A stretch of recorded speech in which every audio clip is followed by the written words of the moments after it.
Assalamualaikum warahmatullahi wabarakatuh. Yang terhormat Bapak Danu Aristianto, SSI MH, selaku dosen mata kuliah Hukum Perkawinan dan teman-teman kelas HES 5C. Perkenalkan, nama saya Anissa Putri Oktaviani dengan NIM 222-11114, ingin mempresentasikan materi tentang pencegahan dan pembatalan perkawinan. Pengertian pencegahan perkawinan. Pencegahan perkawinan adalah tindakan yang dilakukan sebelum perkawinan berlangsung untuk mencegah perkawinan tersebut terjadi. Biasanya karena adanya alasan-alasan yang sah menurut hukum, berdasarkan hukum di Indonesia.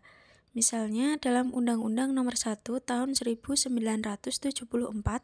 tentang perkawinan. Pencegahan dapat dilakukan jika ada hal-hal yang bertentangan dengan syarat sahnya perkawinan. Selanjutnya, alasan pencegahan perkawinan. Beberapa alasan pencegahan perkawinan meliputi yang pertama, salah satu pihak masih terikat dalam perkawinan lain atau poligami yang tidak disesuaikan dengan hukum.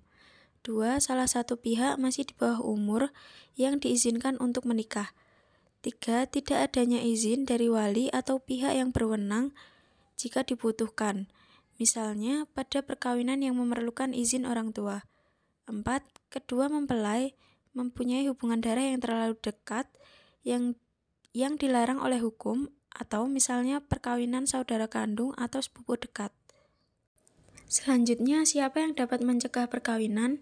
Pencegahan perkawinan bisa diajukan oleh pertama, orang tua atau wali dari salah satu calon mempelai. 2. Jaksa atau pihak berwenang lainnya jika perkawinan tersebut dianggap bertentangan dengan hukum dan kepentingan umum. Nah, selanjutnya, pengertian pembatalan perkawinan.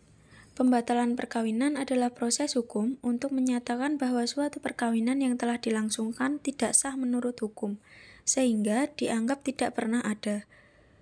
Alasan pembatalan perkawinan meliputi yang pertama, perkawinan dilakukan tanpa memenuhi syarat sahnya menurut hukum, seperti tanpa izin yang sah atau adanya penipuan dalam proses pernikahan.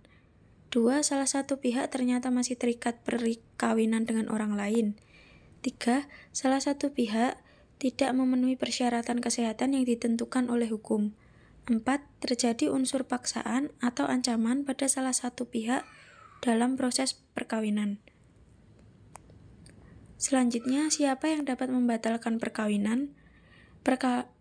Pembatalan perkawinan bisa diajukan oleh suami atau istri, orang tua atau wali dari salah satu pihak, pihak ketiga yang berkepentingan seperti jaksa atau pihak berwenang lainnya.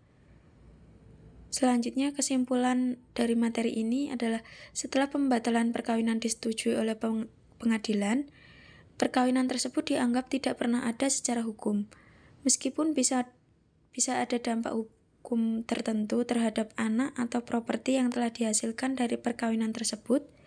Dengan demikian, pencegahan dan pembatalan perkawinan adalah mekanisme hukum untuk melindungi integritas dan legalitas suatu perkawinan, serta memastikan bahwa pernikahan berlangsung sesuai dengan peraturan perundang-undangan yang berlaku. Sekian presentasi dari saya, kurang lebihnya mohon maaf. Wassalamualaikum warahmatullahi wabarakatuh.